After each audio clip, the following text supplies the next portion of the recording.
Jungkook is more responsible than you, and definitely even more responsible than me. Before you can throw another question at us, had both of you shut up right now. You both freeze like two criminals caught in a mid crime.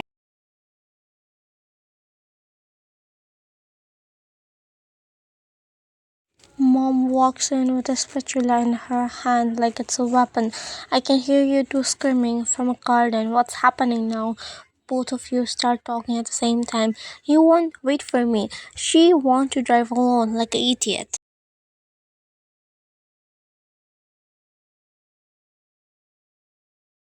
Enough. Silence. She points at you.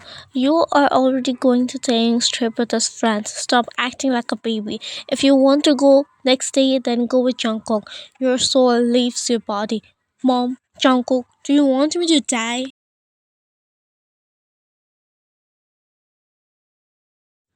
Jungkook is more responsible than this stupid thing. Anyway, you burst out laughing. Taeyang looks personally offended. Mom, hello, I'm your son. Exactly, and still stupid. You fall on the couch, laughing harder.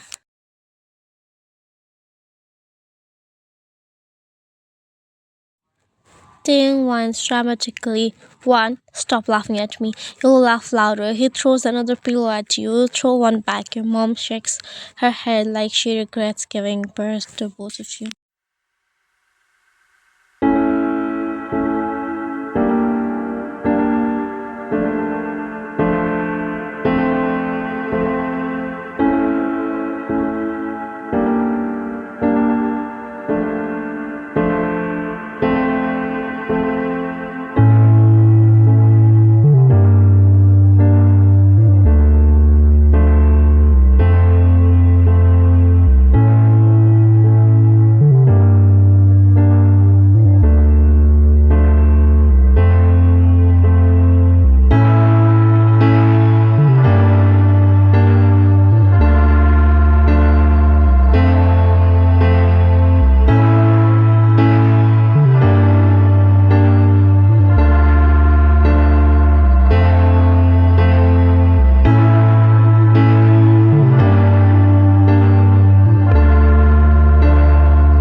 You slam the passenger door a little too harder than necessary. Jungkook doesn't react. He just stares at the engine, eyes ahead, jaw sharp like he caved out of ice.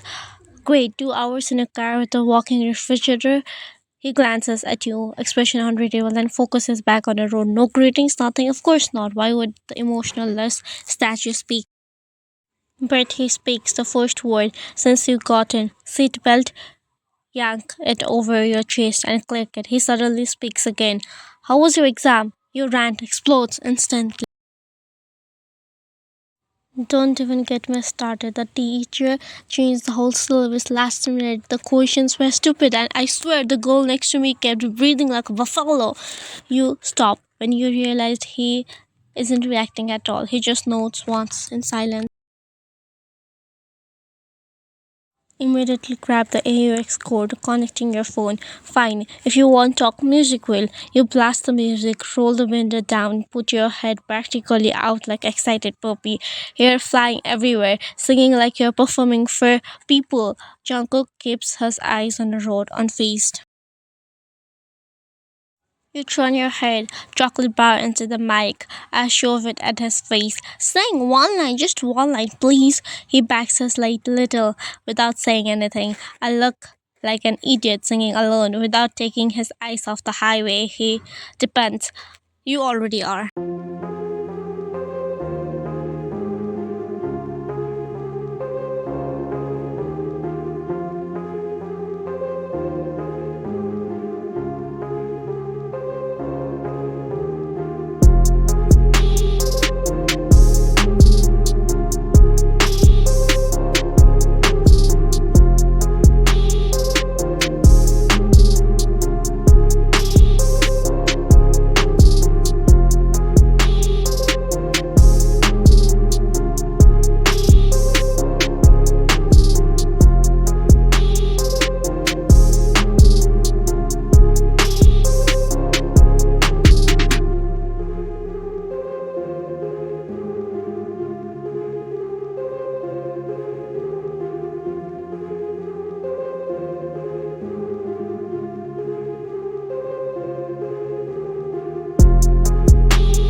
Jungkook had stepped out for a minute to talk to the office about the blocked road. You stood in a lobby entrance, crouched down, playing with the hotel's fluffy white dog, who rotated over, wagging its tail.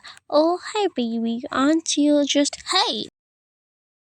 In a lightning fast move, the dog snatched your phone straight from your hand and towards the open glass door. No, no, give it back. My phone is not for eating. You ran after, straight into the rain. You finally grabbed the dog, snatched your phone, and came back inside. Hair dripping, hoodie clinging to your skin, water trailing down your legs. You were still panting when you stepped inside and saw Jungkook turn around. His entire body froze. His eyes ran over you from head to toe, slow and sharp, like he couldn't process how drenched you were. What? His jaw clenched. The hell happened to you? You held up your dripping phone like it explained everything. The dog, Jungkook, stole my phone and ran. I had to chase it. And then Rain started attacking me like it had a beef with me. He stared at you like you were the world's biggest problem. You went into the storm alone? Yes, because my phone cost more than my life, okay, and maybe equal, but that's not a point. He shut his eyes, inhaling through his teeth, clearly done with your logic. Wyan, he said slowly, do you have zero brain cells? Excuse me, I have at least three. He dragged a hand through his hair, eyes dark. Just follow me. For what? So you can roast me more? One room. He pointed his thumb towards the receptionist. You blinked. One what? One room. His voice was flat. They were fully booked. Strom, power shoe, only one left. You stared at him as he stared back. So, we're sleeping in the same room. His jaw flexed hard. Unfortunately, you stepped closer, water dripping everywhere. You look like someone just told you your life was over. He looked at you again, your hoodie stuck to your curves, your hair clinging to your neck, and he instantly looked away, ears going pink. Just come before you catch a fever, he muttered, grabbing your bag. Yeah, Jungle Kappa. Wait, my clothes are soaked. Why are you walking so fast? He didn't turn around, but you definitely saw the corner of his mouth twitch.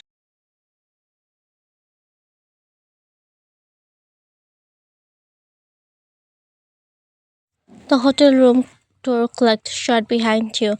It was a small, warm, dimly lit, one bed in the center, your wet shoes with every step. Jungkook walked straight to the balcony, sliding the glass door open and stepping out in the cold air with his phone pressed into his ear. You stood there dripping, hugging yourself as you watched him talk. His tone was cold but firm. Yeah, we reached. No, the road's blocked. No, she's fine. She's annoying but alive. Typical Jungkook. He listened for a few seconds and his face softened just a little. Jungkook and called, yeah, I'll take care of her, don't worry. Then he hung up and stepped back inside, brushing a wet hair off his forehead. You immediately asked, what did Ding say? Jungkook, tossing his phone to the table. He said he was worried, thought you would be scared because of a loud thunder, told me stay by your side and just talk to you. Of course, he's not gonna tell you about the lecture and the warning he got. You felt your face hit. What? I don't get scared. Thunder is just noise. He gave you a look. You looked away quickly. But why didn't you tell him we are staying in the same room? You raised a brow. Jungkook froze, turned slowly and glared. You want me, Dad?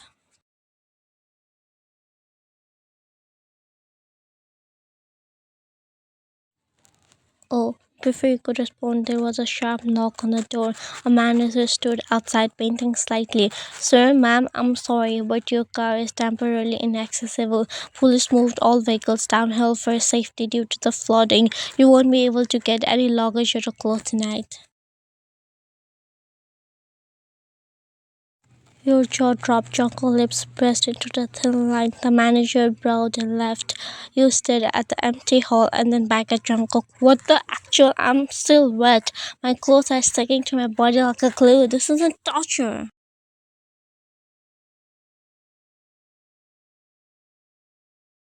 Jungkook gave you that deadpan look. This is because you chased your dog into the storm. You threw your hand up. Oh my god, again with the lecture? You sound like disappointed father. I feel like one, he snapped. You gasped dramatically. Rude.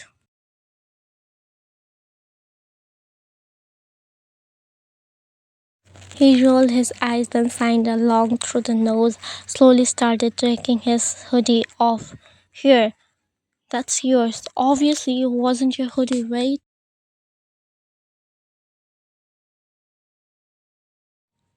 I grabbed a spare from the car earlier. Your brows shot up. How was I supposed to know all your hoodie are black? He didn't answer. He just walked closer and took a hoodie off his shoulder, offering you his in his hand. You stepped back a little. No, you need it. I'm already wet and cold. You'll freeze. I won't, he said fatly. Just take it. But one, he said firmly, eyes narrowing. Stop arguing and wear it.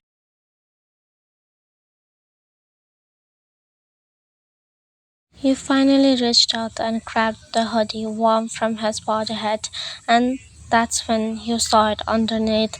He was wearing a tight inner vest, clinging to her chest, his shoulder, his vein, his collarbones. His muscles outlined perfectly, the fabric almost transparent from the earlier rain. Your brain short circuit.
The rain outside was relentless. Thunder shook the windows, and the room wasn't warm enough. Jungkook saw it immediately. Without a word, he turned off the lamp on her side, slid into the bed, and faced the wall. You quietly slipped under the blanket on your side, as far away from him as physically possible. Silence, only rain and your small shivers. Jungkook tried to ignore it first, tried to pretend he wasn't listening, but the shiver, another small shake. He exhaled through his nose, annoyed but worried. Wyan? Yeah, you were cold. No, I'm fine. Another shiver betrayed you. He turned around slowly, eyes softened. Come here.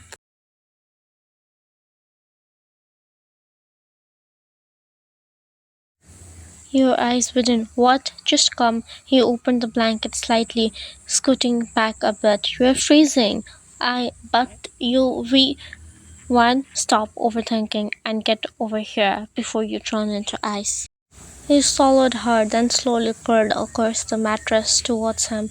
The moment you got close, he gently pulled the blanket over your shoulder and adjusted it tightly around you, tucking it like he had done it 100 times. You looked up at him. He hesitated before, very slowly, wrapping an arm around your waist.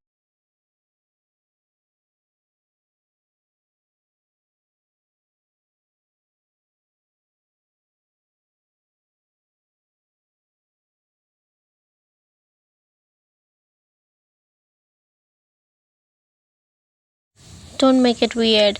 You're literally cuddling me. That's because you are cold, he argued, not moving his arm, not letting go. His hands even tightened slightly. Your smile into his chest. A second passed, then another. His body was warm, warmer than you expected, and he smelled like rain, fresh laundry, and something faintly musky. Slowly, gently, Jungle pulled you closer. Your head rested under his chin. His chest rose and fell against your cheek.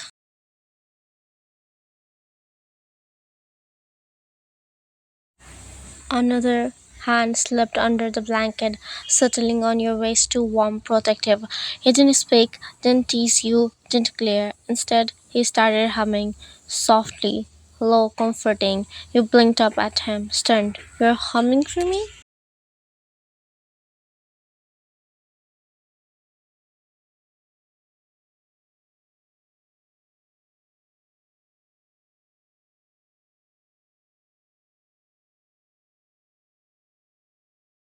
And Jungkook's hands stroked your back once, hesitant, shy, then rested warmly between your shoulder blades.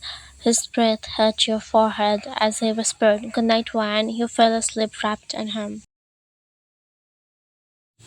The room was quiet except for Jungkook's steady breathing beside you. His arm was wrapped loosely around your waist from earlier when he pulled you close enough. You were freezing. You had fallen asleep wrapped in his hoodie.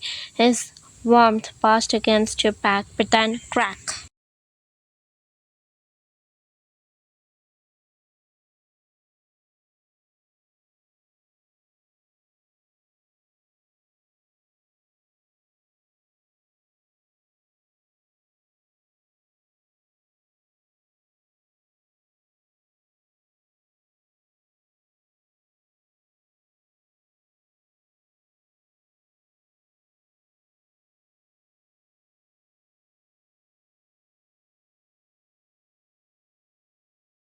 You screamed terrified sound, practically jumped off the bed.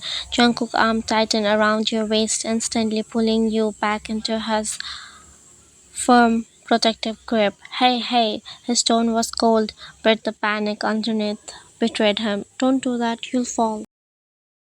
You trembled uncontrollably, fingers clutching his vest. I didn't know the thunder would be this loud. He exhaled through his nose, annoyed but worried. You are shaking, he murmured, pulling you between his arms, properly tucking your head under his chin. You should have told me. You get scared. I usually don't. You whispered. This is just too much. Fine, come here. Then he wrapped himself around you fully, one arm under your head, one around your waist, pulling the blanket over both of you until you were in him. Your cheek rested against his chest, and you could hear his heartbeat fast, uneven, nothing like his cold exterior. Another rumble echoed outside, less violent but still terrifying. You flinched. Stop jumping, I got you. You breathed shakily, burrowing closer involuntarily. You cuddling me again? He whispered. I'm keeping you warm. Don't make it weird. You smiled faintly despite the fear. Didn't know you were sweet. I'm not, he replied instantly. You didn't even use to talk to me properly. He was quiet for a moment, then, yeah, I know, you sensed him solo. That was my fault.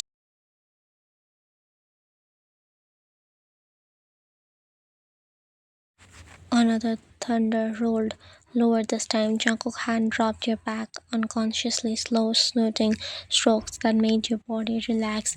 To be honest, you said softly, I thought you hated me. Jungkook let out the breath. Not annoyed, more like tired. I never hated you.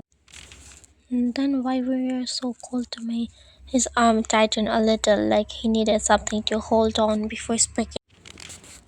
Because I liked you. Your heart stopped.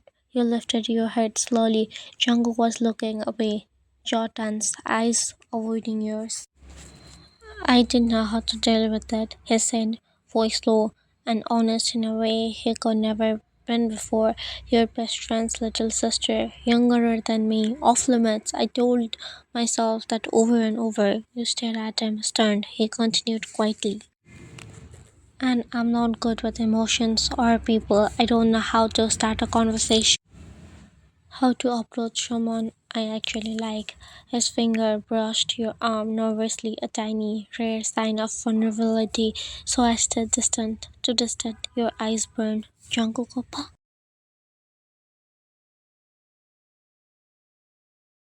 He finally met your gaze. I'm sorry I made you think I didn't care. He whispered. The truth is, I care too much. That's the problem. Your tears finally fell, soft and slow. He brushed a tear off your cheek with his thumb. I know, and I hate that I hurt you. He hesitated, then added, but tonight I can't keep pretending. You blinked, breath caught. What do you mean? He took a breath. I want to try. To stop hiding, to stop being a coward. His forehead touched yours, voice barely of a whisper. Ryan, will you go on a date with me? You stared at him in a pure shock. Jungkook's hands cupped your jaw, thumb rubbing gently at your cheekbone. I really want you to date you, he confessed softly, and I don't care if you are my best friend's sister. I already lost too much of time. Your heart just melted, and another soft rumble of thunder echoed far away, but you didn't flinch this time. Say something, he murmured. You laughed through the tears, hiding your face in his chest. I didn't know you liked me, you whispered. I thought you hated me. He wrapped both of your arms around you, holding you tight. Never, he whispered into your hair. And I'll prove it, starting now. His lips brushed your forehead, light, hesitant, but so impossibly tender, and he held you through the rest of the night. It had been 1 year since the storm of night. The trip went better than expected, mostly because Jungkook sneaked into your room every night just to cuddle to sleep. Now you guys were inseparable. Ting barged in Jungkook's apartment without knocking and immediately regretted every life choice. There you guys making out like you own the place. Yeah, I say date her, not decore her. One burst out laughing. Jungkook tightened his arm around you with a smug, she's my girlfriend here, get out. Taeyong stormed out, mumbling about betrayal and emotional damage, while the couple laughed at a overdramatic reaction. And Jungkook, he pulled you one closer, kissed her forehead, always a little too protective, always a little too in love.